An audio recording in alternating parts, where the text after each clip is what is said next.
Welcome to Better by Great Place to Work, the global authority on workplace culture. I'm your host, Rula Amiri, Content Director at Great Place to Work. Performance reviews and goal setting isn't something many people enjoy or think work well. So we brought on Liz Heitner, Chief Human Resources Officer at Penn Mutual, for help. She walks us through what changes they've made in this area and shares tips that you can apply to your business. We also talked AI, and if you don't have an acceptable use policy at your organization, this episode is your reminder to get it done. According to Liz, if you find yourself going down a wormhole on TikTok, it might be a good use of your time if you have the right algorithm. Enjoy!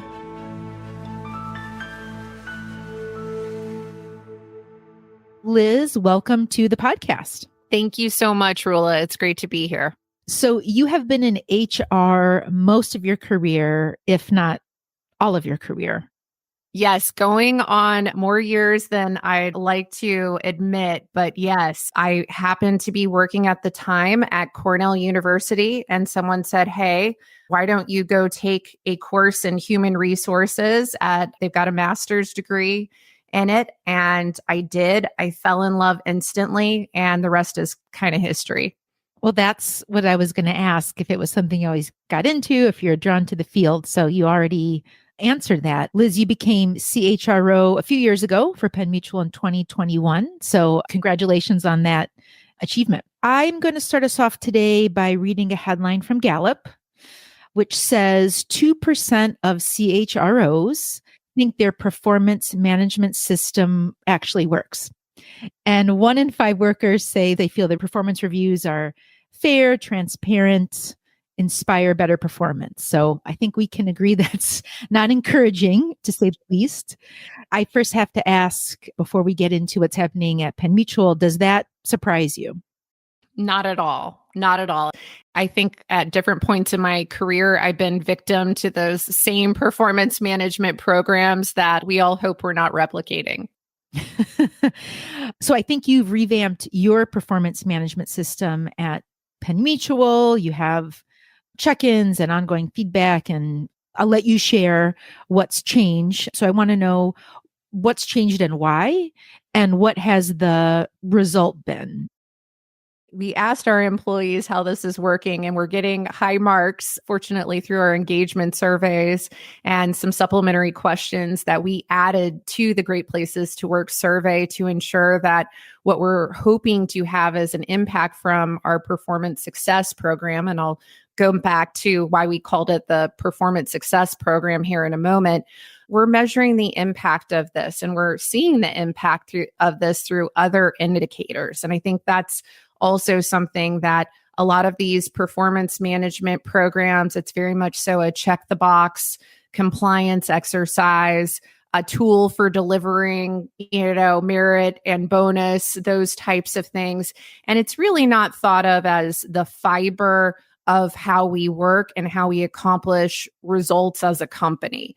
And so I'll go back a little bit. How we got on this journey around performance success was we went remote, and we're still remote. And during this period of time, I think there was a bit of an epiphany that we were having productivity was going through the roof. We were accomplishing some really big things as an organization. And it almost seemed as if, it did seem as the organization was really humming and was really driving greater success, and something about remote work and leveraging maybe the collaboration tools that fortunately we had at our disposal. Meetings got shorter, got more focused, and we got very focused around our priorities as a business and what we were doing and what we were not doing. And all of this remote work goodness and the productivity gains really were the impetus for us to realize that it's not about FaceTime. It's not about everybody being in the same office and seeing people sitting in their chairs and doing work. It's about the impact that we have and our focus on achieving our business goals and our team goals and our individual goals and so on. And so that was a really great place to start. We weren't trying to solve problems. We were trying to really build on some very positive momentum that we've had as a business. Accountability to business priorities was so huge here. I've worked in a few other organizations before this, some very large organizations that have GE on my resume. And certainly there's so many great fundamentals we can learn from those organizations that were really jet setters in the space of performance management. But I think one thing where some of these programs got wrong was this focus on a bell curve, and this focus that's really predicated on the fact that we have low performance, that we're hiring people that do not fit and will not be successful. That's actually a very small percentage of most populations of most organizations, I'd argue. The focus really needs to shift to empowerment, enablement, and people really bringing their best. And I think when you have the alignment of things to our priorities as a business, and I'll share with you one other thing. We actually had a performance management cycle that didn't align to the business cycle. So that was a very easy change that we made to get that alignment and get that connection. And rather than it being an episodic annual event, performance management or performance success or performance feedback, all of that has to be happening real time. And our growing business and our increasingly fast-paced environment, normalizing that for employees and employees recognizing this is to aid in my benefit has really been fundamental. And we've seen great feedback on the process. We're seeing great results as a business in response to this, but it's an effort. It's not something that you can just say, oh, yay, we've arrived, check the box, we're done. This is really how contemporary leaders operating in these remote, high-performing organizations need to be focusing their time and energy. This is the job, so to speak. I think that has also been a big area where we spend a lot of time on training and engagement for our leaders, and they're seeing the value of it. They're seeing the returns as well. So let's get into some specifics on what has changed and advice for others. I heard you now have ongoing real-time feedback. It's like a change. And then the other significant change, it's now paired with business results and goals. What else has changed? What tips do you have for others and why? Sure. And this is work. This is time and energy. We introduced back in 2002, though, fundamental to this was a goal setting process. And this goal setting process, we were really fortunate. We had great engagement. 90% of our organization participated in what we first made an optional process because we were curious to see what the uptake would be. And I think that's a good opportunity as well. Maybe don't make things mandatory, maybe test and learn and get the feedback is another approach when you're kind of thinking about perhaps a little bit more user-centric design of how you're developing your programs. But we took a test and learn approach.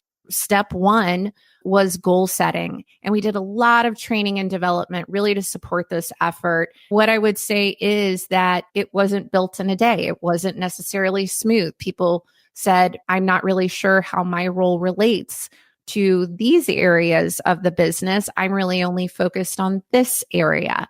And so really having those integrated conversations then with leadership to ensure the goals made sense down to the individual level and cascaded down was really huge. You also learn a lot of things about what folks shouldn't work on. And so that has been a huge area of, I think, really this year's focus is talking about what are the things that we no longer are going to work on that don't align with the priorities. So getting to that granular level.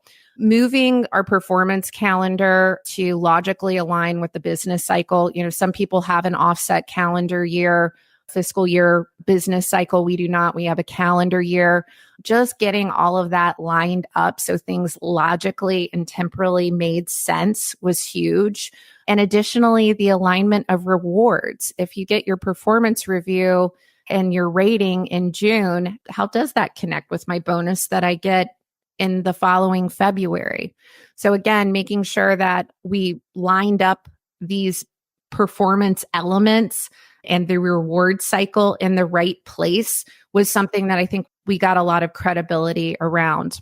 The principles of why we're doing this, that has to really be agreed upon. And so aligning everyone to these principles has been a continued focus that we do through a lot of leadership development and training, as well as we recently had our first leadership summit for the top 200 leaders of the organization, or I guess it was in between 150 and 200 leaders of the organization. And the huge area of focus was making sure that we are aligned. We've defined, we've aligned, and we're committed to the results and the priorities as a company. And so that was a very, I guess you could say, impactful cultural catalyst, if you will, for the organization. So if you feel like you're not getting commitment to your performance management system from your leaders, you might want to try something very specific like that gets everybody focused and on the same page around what it is we are really trying to accomplish. If you can't do those things, you don't have buy-in from leadership, or you're not a good workplace, I think something I heard that anyone can take away is don't wait till the yearly review. You can, anyone can give ongoing real-time feedback. You're exactly right. You don't need a tool for that. That's just conversations. That's managing your team. The annual conversation, there should be no surprises. This should be the summary of conversations that managers have been having throughout the year, sharing feedback. So everyone at the end of the day it's more of a performance recap, if you will. And hopefully the conversation is then focused on looking forward. What can we do to be even more successful in the future? I have to ask you about interns, because your president and CEO, Dave O'Malley, started as an intern in 96. Yes, he did. Was named CEO in 2021. So, I mean, that's a testament to how you develop talent. That happened through a 6-month internship with, I believe, Drexel University, a program that's still in place. A program that is still a great partner to Penn Mutual as well. So it's kind of an amazing story. Like all culture work, I like bringing this up because it's not just nice to have these programs. You know, they're good for business. Our data shows that employees, when they were given training and development opportunities, they were almost 80% more likely to say that they've been involved and had meaningful innovation opportunities. So I'm interested in hearing from you. Why do companies miss the mark when it comes to professional development? Because it does lead to, innovation, retention, those business outcomes. And can you share any tips for others on what works for you? What makes your programs effective? I know you're encouraging employees always to get certifications and lots of training and development. Why is that hard for companies, and any tips for others? Organizations really need to spend some time reflecting on what are the skills, what are the capabilities, what are the competencies that we really need to be successful, not today, because today's baked basically, but 5 years from now. And how do we really chart that course? And of course, all of this is really aligned to the business goals. So getting really crystal clear on business strategy and what the implications are and are not for that business strategy and those business goals, and having pretty specific conversations from a functional perspective, from a leadership perspective. I think that's just so incredibly important.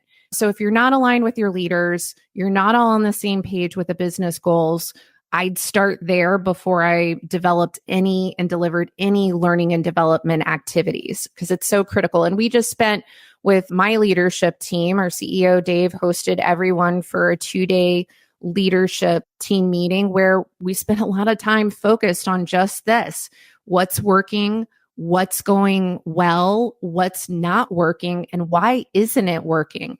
And that's a great place also to start if you need some finger holds around where you might want to focus, is thinking about, gosh, of the initiatives that maybe weren't so hot, why did they fail? And having a really open and honest conversation around that. And how could they have been maybe gone better? Maybe they didn't fail, but things just weren't so smoothly. So I think having that curiosity and that intellectual honesty around those topics can give you some really great insights into where to focus on aligned business goals. I think the other piece of this is, thinking about how this is going to be received by employees, making sure instructional design is engaging and relevant. If the content is not engaging, if it's not relevant, if people don't understand the why, it leads to low participation and retention. And so making sure you've engaged your employees in the design process and explained to them why you're focused on the things you're focused on. And then, if there's lack of follow through, if you're teaching things to employees that managers don't have a common understanding and vernacular around, I think that's where things can fall apart. So it's, again, these things take work, they take repetition, and it's huge. If you go to these extra efforts, you'll have a lot more effective of a program than otherwise. I think, some other things that I would just say, we democratize access to programming and took a test and learn approach to understand where there was interest and asked a lot of feedback along the way on our programming.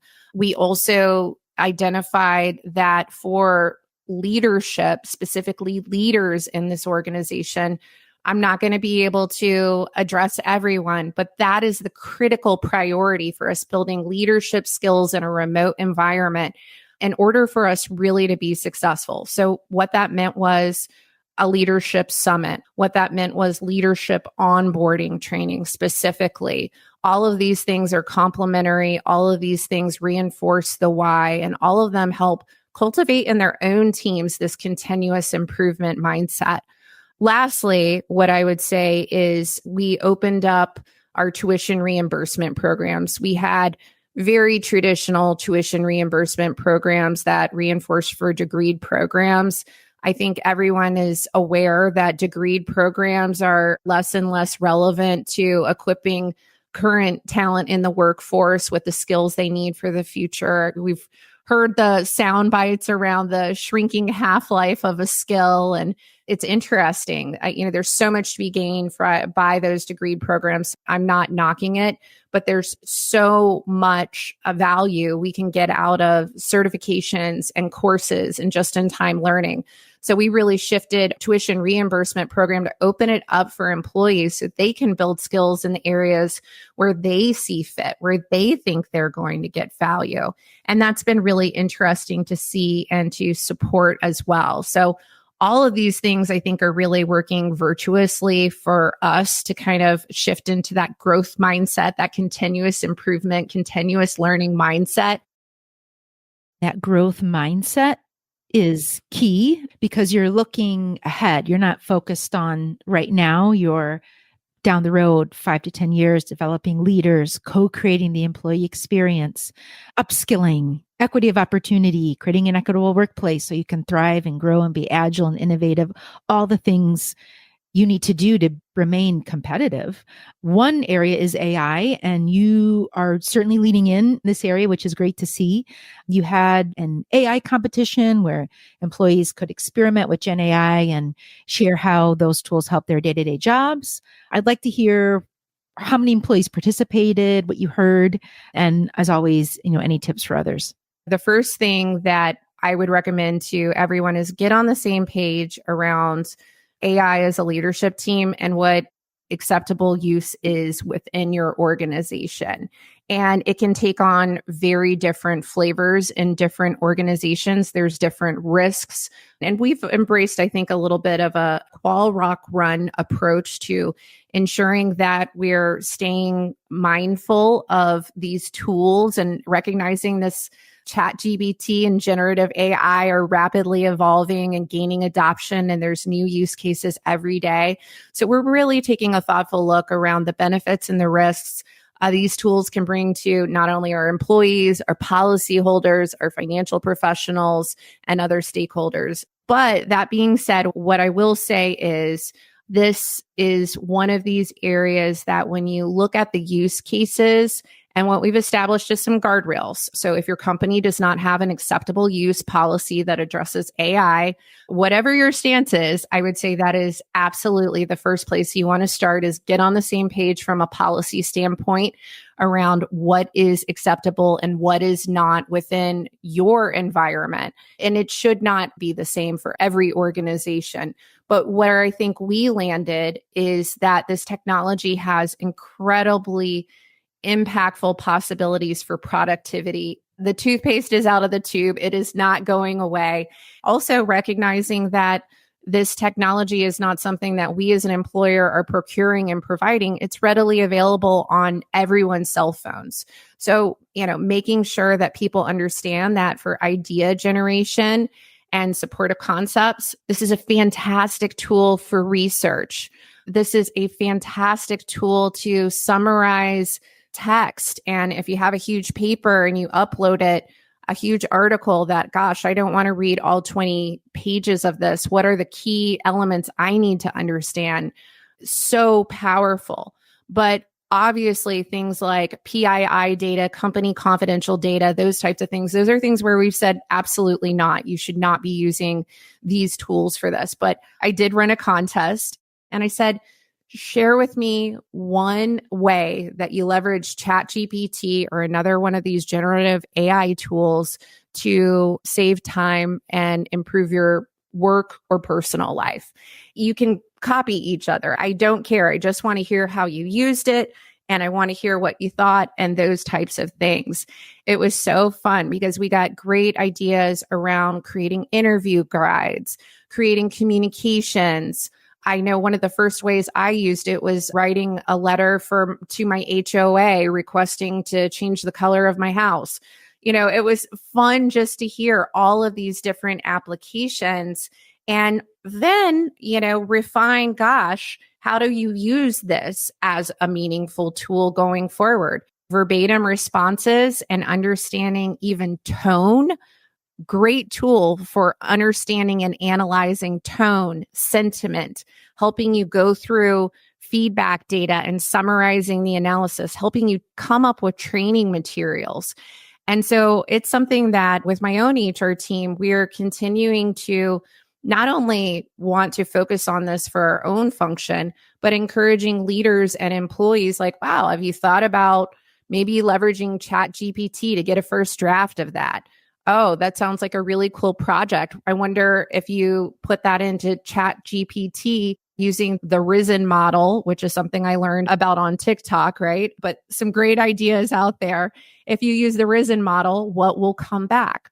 So this is one of those incredibly exciting and powerful tools that I think there'll continue to be innovation around so people can leverage it and use it differently. As a mother of a high schooler, I know that our kids are learning how to use it very well and very productively, but there's the guideposts, right? There's the ethical concerns.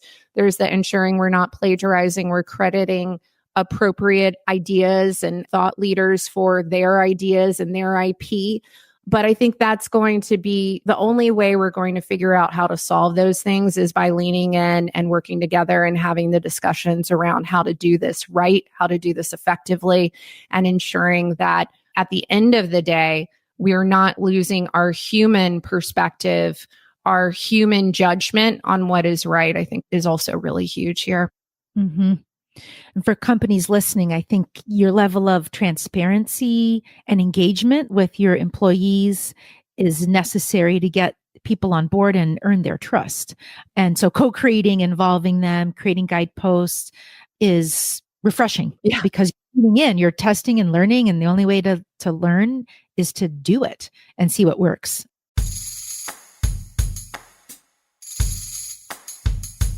Hey, everyone. If you like listening to the podcast, then don't miss the Great Place to Work For All Summit in April in Las Vegas, where you will learn from the best in the world, meet more than 1,500 leaders, and get insights on what the data says drives business success.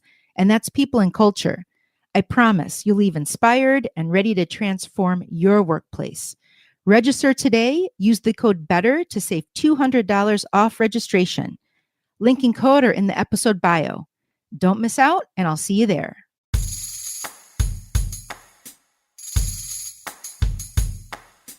If you could go back in time, what advice would you give your younger self? I do a lot of reflection on this. I think most of the people I know have had some form or degree of imposter syndrome, at a different point in their career. And I think the thing I would say is you don't have to be all things to everyone. Know your strengths and also know the things you're not great at, but really focusing on those strengths and don't expect yourself to know everything. Everyone else doesn't expect you to know everything.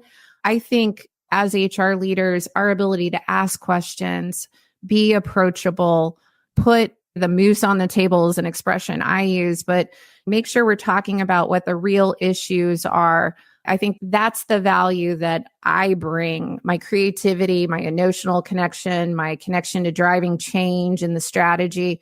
I will never be a financial wizard and be asked to be a CFO of a company. And I think at one point, maybe I thought I really needed to have all the numbers memorized and everything else. No, you need to have a great team that you can rely on. So be the best at your function and driving the strategy you have and work closely with your partners in tandem. But I think that's the advice I would give for myself is you really don't have to be perfect at everything and focus on those strengths. Is there a book or podcast you would recommend to your peers? We had Adam Grant join us for our annual employee meeting last year. I'm a huge Adam Grant fan as a thought leader. I love the memes he posts. I love the research he comes out with. And as a proponent for a flexible work environment, he definitely speaks to my heart on a number of areas. In terms of others, it was funny. I was joking with a person on my team as I was looking at this question. I get a lot of my professional content, and I guess you could say HR related content and AI tips and tricks from TikTok. I know that's controversial for some, but I love the short format. I love having the little snippets of knowledge. If you don't want to do TikTok, YouTube is fantastic, but just get your algorithm going. Start researching the topics that are interesting to you, and you can go down the wormhole, so to speak, on a lot of topics and find really fascinating, great tips and tricks you can apply instantly. We have heard Adam Grant before, but we haven't heard TikTok. So great tip, Liz. How do you create a sense of well-being for yourself? Oh, gosh. So having a flexible work environment, and I think it's important our leaders role model this. It's something that as a working wife, I'm a mom of 2 teenagers. I can't believe I have 2 teenagers at this point. I think as I've matured, I've really realized that I can only bring my best self to work. I can only role model the values of the organization that we're espousing around flexibility and work-life balance if I'm actually doing that. So I block time in my calendar for things that fill my cup from an energy perspective. And I block time in my calendar for when I just need to catch up on things. I love being outside. So I spend a lot of time playing tennis, walking outside in my neighborhood or at the beach. That's something that fills my cup from an energy perspective. I also recognize that sometimes I just need an escape from the meetings and I need quiet time that I've scheduled on my calendar just to thoughtfully catch up on whatever it is or have some of that mind time. I think that's really important that we're also sharing with employees that we do this. So they're just not going from the back-to-back meetings or answering email. We need time to think and time to be productive. And then just lastly, I've hit the middle age years and sleep is such a precious commodity to me. And I think we all don't realize how sleep is just kind of fundamental to our mental health, our well-being in all those areas. So perhaps I was a little late to the game in recognizing that I actually do require a regular amount of sleep every night, but it's something that I definitely value and prioritize now and plan for. You got to plan your day. You got to manage your time. You got to manage your calendar. It won't happen for me, at least, unless I actually am very thoughtful and intentional around how I'm managing my time. I agree with what you're saying. Modeling behavior, saying it's okay to block out time, take time for yourself, especially from leaders like yourself, is so important. Well, Liz, thank you for joining. Thanks for sharing all your tips and insights. I know our listeners will take a lot away from our conversation today. I really enjoyed our time today, and I'm just so grateful for all of the great work that Great Places to Work leads for all of our organizations. It makes my job a lot easier to have your thought leadership in the space. Thank you. You did great. Yay! Thanks for listening. If you enjoyed today's podcast, please leave a 5-star rating, write a review, and subscribe so you don't miss an episode. You can stream this and previous episodes wherever podcasts are available.